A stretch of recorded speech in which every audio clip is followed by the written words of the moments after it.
Pak. Rek kieu wae hirup teh. Di baheula can robah-robah. Kieu terus.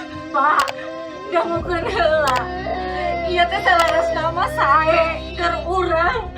Urang teh sama ieu kirang, Pak. Kurang kumaha bapak kayak gitu teh, kurang kumaha. Gaji geus dibikeun, penghasilan kabeh geus dibikeun. Ayeuna malah nganjuk deui ngahutang deui. Marobah ieu teh.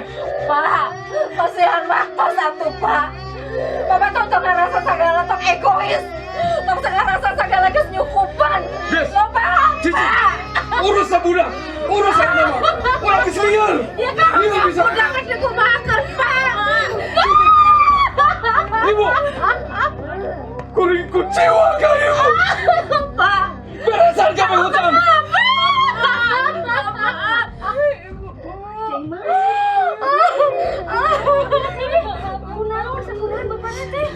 Itu gerak kalaka ini gerak teh.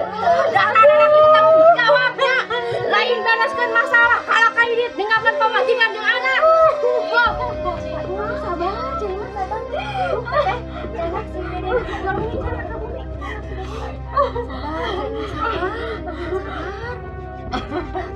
Mas, Mama Tera. Mama. Kali-kali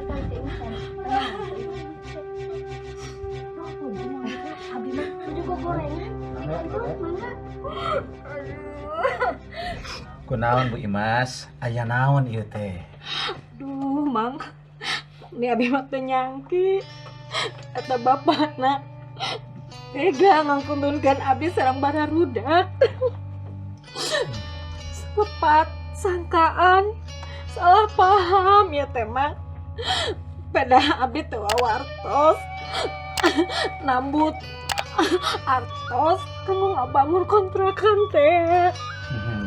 Nah maksana mah sae lamun lepat geuningan. Tak ayeuna Bu Imas, ieu aya dawuhan Gusti, kula biasa niatkeun Bu Imas. Abdi diaosnya dina hiji Petrus pasal 3 ayat 1 dugikeun ka 4 kieu unggalna. Ari aranjeun istri-istri kudu ngesto ka salaki. Malak mandar lamun salaki tacan percaya ka Gusti, bisa kabawa percaya. Ari aranjeun ngesto mah teu kudu diajak-ajak deui. Da geus katarik ku kasujudan aranjeun.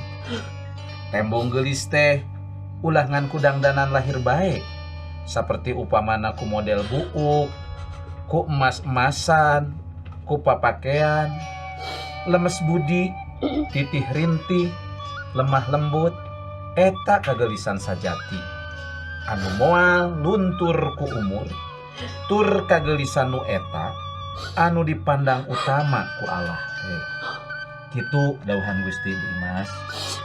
Hatur nuhun, Mang. Kumaos abdi lepat.